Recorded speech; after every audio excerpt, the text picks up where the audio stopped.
Hello friends. आज हम आपको कराने वाले हैं सीटेट एनसीईआरटी ईवीएस जो कि आपके 3rd से 5th क्लास के फुल एनसीईआरटी नोट्स होंगे जो कि आपके इस एग्ज़ाम में देखने के लिए मिलते हैं। तो चलिए स्टार्ट करते हैं। बांस और रस्सी से बने पुल भारत के असम राज्य में पाए जाते हैं। असम राज्य में बारिश बहुत ज़्यादा अधिक होती है और कभी कभी घुटनों तक पानी भर जाता है। अब हम बताते हैं आपको ट्रॉली के बारे में। यह एक लकड़ी से बना हुआ झूला होता है जो लोहे की रस्सी पर लगी होती है और पुल की मदद से इस रस्सी पर ये सरकता है। 4-5 बच्चे इसमें एक साथ बैठ भी सकते हैं। सीमेंट का पुल, तो यह सीमेंट ईंटों तथा लोहे की सरियों से बने होते हैं। बल्लम, बल्लम केरल में नदी पार करने के लिए प्रयोग किया जाता है। बल्लम लकड़ी की एक छोटी सी नाव होती है। अब हम बताते हैं आपको ऊंट गाड़ी के बारे में।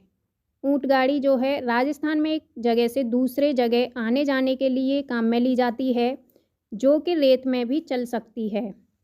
अब हम बताते हैं बैलगाड़ी के बारे में। बैलगाड़ी जो है मैदानी इलाकों के गांव में अक्सर प्रयोग में लाई जाती है। जुगाड़, यह आगे से मोटर बाइक की तरह दिखती है पर पीछे से लकड़ी के फट्टों से बनी होती है। घने जंगलों में और दिन में भी अंधेरा रहता है और सन्नाटे में पंछियों और जानवरों की आवाज़ें आपको सुनाई देती हैं। बर्फ़ पर पैर जमाते हुए ध्यान से चलना चाहिए। ताज़ी बर्फ़ में पैर धंस जाते हैं और अगर बर्फ़ जमी हुई हो तो पैर फिसल भी सकते हैं। उत्तराखंड में ऊबड़ खाबड़ पथरीले रास्ते पाए जाते हैं। पंछियों के कान दिखते नहीं हैं लेकिन इनके सिर के दोनों तरफ छोटे छोटे छेद होते हैं। यह पंखों से ढके हुए होते हैं और इन्हीं की मदद से पंछी सुन सकते हैं। छिपकली के भी छोटे से छेद जैसे कान होते हैं जो बहुत ध्यान से देखने पर ही आपको दिखाई देंगे। मगरमच्छ के भी छोटे छेद जैसे कान होते हैं लेकिन आसानी से दिखाई नहीं देते। जानवरों की खाल पर डिजाइन उनके शरीर पर बाल होने के कारण होते हैं। अब हम आपको बताते हैं एलिफेंट यानी हाथी के बारे में। हाथी से रिलेटेड इम्पोर्टेंट फैक्ट। एक बड़ा हाथी एक दिन में 100 किलो से ज़्यादा पत्ते और झाड़ियाँ खा लेता है। हाथी बहुत ही कम आराम करता है और ये केवल एक दिन में 2 से 4 घंटे ही सोता है। हाथी को पानी और कीचड़ में खेलना बहुत पसंद है। इससे उनके शरीर को ठंडक भी मिलती है। हाथी के कान पंखे जैसे होते हैं और गर्मी लगने पर हाथी अपने कान हिलाकर इन कानों से हवा भी कर लेते हैं, यानी पंखे जैसे जो कान होते हैं उनसे हाथी हवा भी कर सकते हैं। 3 महीने के हाथी का वजन 200 किलोग्राम के आसपास होता है। अब हम आपको बताते हैं हाथी के झुंड के बारे में। हाथी के झुंड में केवल हथनियाँ और बच्चे ही रहते हैं। झुंड की सबसे बुजुर्ग हथनी ही पूरे झुंड की नेता होती है। हाथी के एक झुंड में 10 से 12 हथनी और बच्चे होते हैं और 14 से 15 साल तक के हाथी झुंड में रहते हैं। उसके बाद फिर वह झुंड को छोड़ देते हैं। हाथी परेशानी आने पर एक दूसरे की मदद भी करते हैं। अब हम बात करते हैं राजस्थान के जोधपुर खेजड़ली गांव के बारे में। राजस्थान में एक खेजड़ली जो गांव है इसमें खेजड़ी के बहुत से पेड़ होते हैं। खेजड़ी गांव के लोग पेड़ों को काटने से बचाने के लिए 300 साल पहले पेड़ों से चिपक कर खड़े हो गए थे। आज 300 साल के बाद भी यहाँ के लोग जो बिश्नोई कहलाते हैं पेड़ों और जानवरों की रक्षा करते हैं। रेगिस्तान में होते हुए भी यह इलाका इतना हरा भरा है कि जानवर बिना किसी डर के इधर इधर घूमते रहते हैं। खेजड़ी क्या है? तो खेजड़ी के बारे में हम बताते हैं। यह पेड़ रेगिस्तानी इलाकों में खूब पाया जाता है। इसे ज़्यादा पानी की ज़रूरत भी नहीं होती। इस पेड़ की छाल दवा के काम बनाने के काम आती है और इसकी लकड़ी में भी कीड़ा नहीं लगता। पेड़ की फलियां सब्जी के काम में आती हैं। पत्तियां वहां रहने वाले जानवर खा लेते हैं और इस पेड़ की छाया में बच्चे खेलते हैं। अब हम बताते हैं आपको अनीता कुशवाहा, जिसे हम चमकता सितारा या गर्ल स्टार के नाम से जानते हैं। चमकते सितारे उन साधारण लड़कियों की असाधारण कहानियां हैं जिन्होंने स्कूल जाकर अपनी ज़िंदगी बदल ली। अब हम बताते हैं बिहार के मुजफ्फरनगर लोचाहा गांव के बारे में। इस इलाके में लीची के पेड़ बहुत पाए जाते हैं। लीची के फूल जो हैं वो मधुमक्खियों को बहुत लुभाते हैं, इसीलिए इस क्षेत्र के लोग मधुमक्खी पालन कर शहद बनाने का काम करते हैं। मधुमक्खी पालन का सरकारी कोर्स भी होता है और अक्टूबर से दिसंबर में मधुमक्खी के अंडे देने का समय होता है और मधुमक्खी पालन शुरू करने का उपयुक्त समय माना जाता है अक्टूबर से दिसंबर। लीची के फूल फरवरी में खिलते हैं। मधुमक्खी एक बक्से से 10 किलो शहद प्राप्त कर लेती है। मधुमक्खी का छत्ता। हर छत्ते में एक रानी मधुमक्खी होती है जो कि अंडे देती है। छत्ते में कुछ नर मधुमक्खी होती हैं जो एक काम छोड़कर और कोई काम नहीं करती हैं। छत्ते में बहुत सारी काम करने वाली मधुमक्खियाँ भी होती हैं। यह दिन भर काम करती हैं, शहद के लिए फूलों का रस भी ढूंढती रहती हैं। जब किसी मधुमक्खी को रस मिल जाता है तो वह एक तरह का नाच यानी डांस करती हैं, जिससे दूसरी मक्खियों को पता चल जाता है कि रस कहाँ पर है। काम करने वाली मधुमक्खियाँ इसी रस से शहद बनाती हैं। छत्ता बनाने का काम भी इन्हीं का होता है। बच्चों को पालने का काम भी इन्हीं बेचारी काम करने वाली मधुमक्खियों का होता है। रानी मक्खी तो केवल अंडे ही देती है। अब हम बात करते हैं चींटियाँ, दीमक और ततैया के बारे में। तो चींटियाँ भी मिलजुल कर झुंड में रहती हैं, यानी एक साथ मिलजुल के रहती हैं। चींटियों का काम आपस में बटा हुआ होता है। रानी चींटियाँ तो केवल अंडे देती हैं और सिपाही चींटियाँ बिल का ध्यान रखती हैं। काम करने वाली चींटियाँ भोजन ढूंढकर बिल तक लाती हैं। दीमक और ततैया भी समूह में रहते हैं। और गांधीधाम यानी अहमदाबाद, वलसाड़ ये गुजरात में स्थित है। कोझिकोड आपका केरल मडगांव में है। मडगांव आपका गोवा में, जो कि लाल मिट्टी से निर्मित है। और हम बताते हैं आपको, गोवा से केरल तक के रेल के रास्तों में 92 सुरंगें हैं और 2000 पुल भी हैं। मलयालम, कोंकणी, मराठी, गुजराती, कन्नड़ ये आपकी भाषाएं हैं। मलयालम में माँ की बड़ी बहन को बलियम्मा और माँ की माँ को अम्मू माँ कहते हैं। केरल में पानी के इधर से उधर जाने के लिए फेरी का इस्तेमाल किया जाता है। आंध्र प्रदेश में लोगों का एक समूह विशेष कैंप लगता है। इस कैंप द्वारा कम उम्र की शादीशुदा लड़कियों को फिर से स्कूल भेजने में मदद की जाती है। कबड्डी के खेल में हुतुतु और डू हुचू, किट किट कबड्डी आदि आवाज़ें निकाली जाती हैं। अब बताते हैं हम आपको कर्णम मल्लेश्वरी के बारे में। कर्णम मल्लेश्वरी आंध्र प्रदेश की रहने वाली एक वेट लिफ्टर हैं। अब वह 130 किलोग्राम तक वजन उठा लेती हैं। भारत के बाहर कर्णम मल्लेश्वरी ने 29 मेडल जीते हैं। इनके पिताजी पुलिस में हवलदार हैं।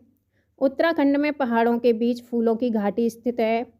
अब हम बताते हैं आपको मधुबनी पेंटिंग के बारे में।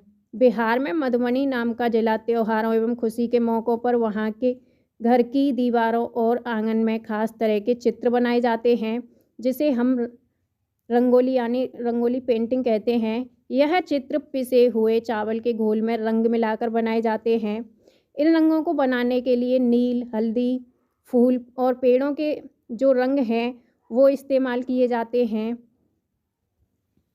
इन चित्रों में इंसान, जानवर, पेड़, फूल, पंछी, मछलियाँ आदि जीव जंतु जो है साथ में बनाए जाते हैं। उत्तर प्रदेश में कचनार के फूलों की सब्जी बहुत बनाई जाती है। केरल में केले के फूलों की सब्जी प्रसिद्ध है। महाराष्ट्र में सहजन के फूलों के पकौड़े बनाए जाते हैं।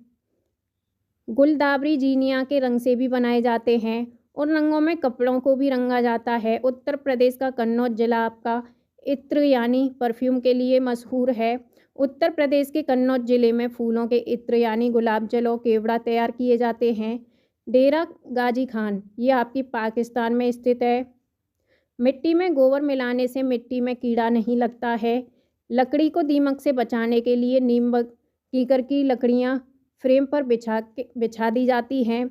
सोहना गांव ये आपका हरियाणा में है। सोहना से दिल्ली तक जाने में रास्ते में गुड़गांव मिलता है। पानी को साफ करने का सबसे अच्छा तरीका होता है पानी को उबाल लेना। अब हम आपको बताते हैं बेलवन का गाँव, जो कि आपका कर्नाटक में है। जुलाई के महीने में प्याज उगाने का काम यहाँ शुरू होता है। खूंटी की मदद से खेत की मिट्टी को नरम भी किया जाता है। कर्नाटक में हल को कूरेगे कहा जाता है। कुछ पौधे बिना बोए खेतों में अपने आप हो जाते हैं, इन्हें हम खरपतवार कहते हैं। खरपतवार को खेतों से निकालना ज़रूरी होता है, नहीं तो सारा खाद पानी खरपतवार ही सोख लेता है, यानी वो पी जाता है और फसल कम होने लगती है। अगर प्याज को समय से ना खोदा जाए तो वह ज़मीन के अंदर ही सड़ जाएगी। कर्नाटक में हसिया को इल्गे कहा जाता है। अब हम आपको बताते हैं गिजूभाई वधेका के बारे में।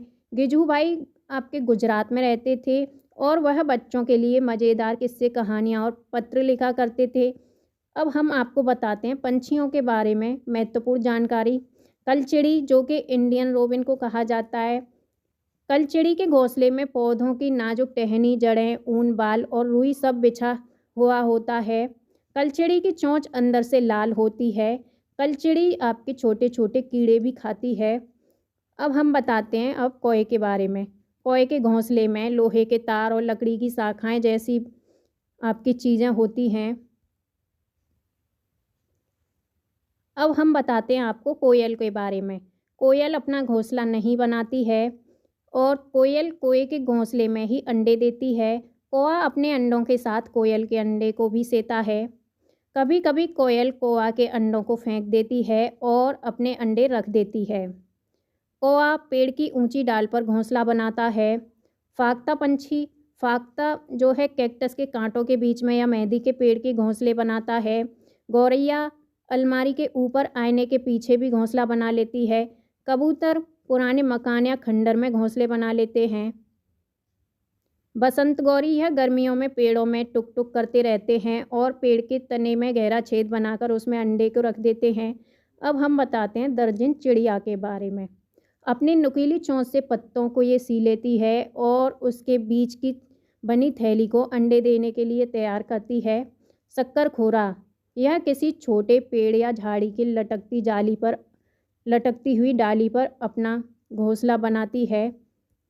शक्करखोरा अपना घोंसला बाल और बारीक घास, पतली टहनियाँ और सूखे पत्ते, रुई और पेड़ आदि की छाल के टुकड़ों से, मकड़ी के जाले और कपड़ों के चीथड़ों से अपना घोंसला बनाते हैं।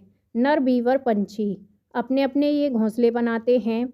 मादा बीवर पंछी नर के बनाए हुए घोंसले को देखती है और उसमें से सबसे अच्छा जो घोंसला होता है उसमें अंडे देती है।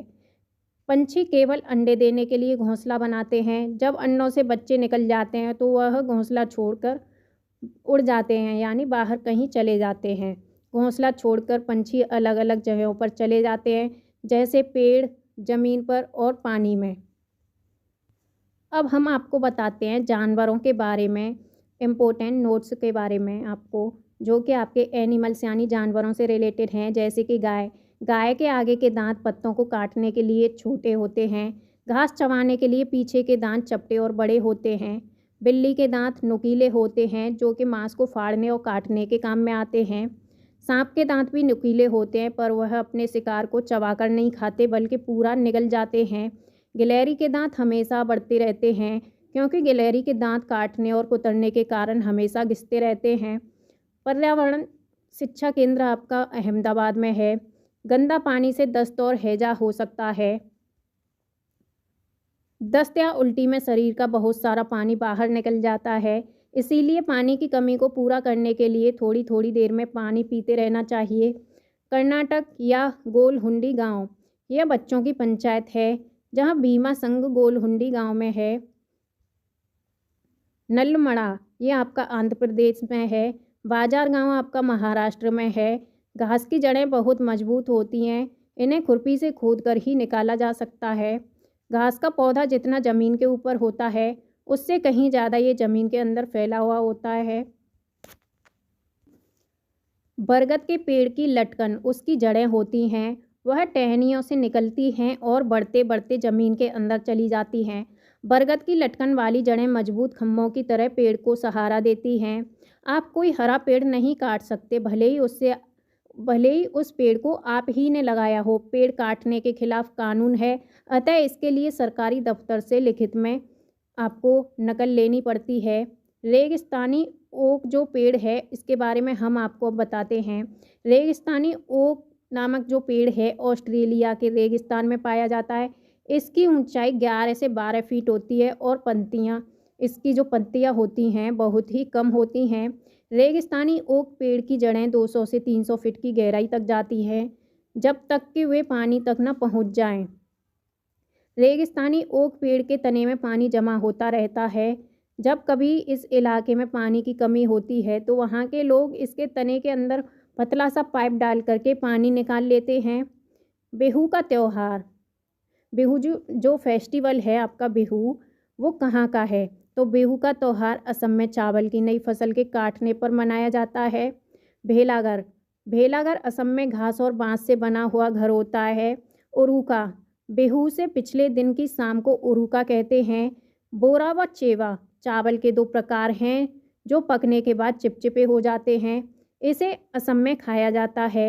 चेवा चावल। ताओ कड़ाही को आग में रखकर उसमें पानी उबालेंगे और भीगे हुए चावल से भरी हुई कढ़ाई इस पर रख देंगे तथा उसे केले के पत्तों से ढक देंगे। थोड़ी देर बाद आपके जो चेवा चावल हैं वो खाने के लिए तैयार हो जाएंगे। असम में चाय के साथ आपको पेठा दिया जाता है। पेठा जो होता है बना हुआ केक है जो भारत के असम, उड़ीसा और पश्चिम बंगाल में ज़्यादा खाया जाता है।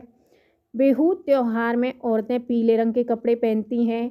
लड़कियां रंग बिरंगी मेखला चादर पहनती हैं। भात और सुक्तो, ये जो है चावल और रस वाली सब्जी होती है। पोचमपल्ली ज़िला आंध्र प्रदेश में है। इस ज़िले के अधिकतर लोग बुनकर होते हैं, यानी जो बुनाई करते हैं उन्हें बुनकर कहते हैं और इस तरह की बुनाई को पोचमपल्ली के नाम से जाना जाता है। कुल्लू की शॉल यानी और मधुबनी पेंटिंग, असम की सिल्क, कश्मीरी कढ़ाई। अब हम बताते हैं मलयालम में क्या क्या होता है। जो चिट्टप्पन यानी पिता के छोटे भाई को चिट्टप्पन कहते हैं। कुजम्मा पिता के छोटे भाई की पत्नी को कहते हैं। केरल में मसालों का बगीचा स्थित है। लेफ्टिनेंट कमांडर वहीदा प्रिज्म, ये पहली महिला जिन्होंने पूरी परेड की कमान संभाली थी। धन्ना मंडी गांव, ये राजौरी, ये आपका जम्मू कश्मीर में है। जब परेड होती है तो पीछे की 4 टुकड़ियां चलती हैं। पूरे परेड में करीब 36 निर्देश देने होते हैं। स्किप्टो पुल, ये लद्दाख का एक गांव है और लद्दाख में माँ को आमाले कहते हैं, पिता को आवाले, बाबा को मेमेले,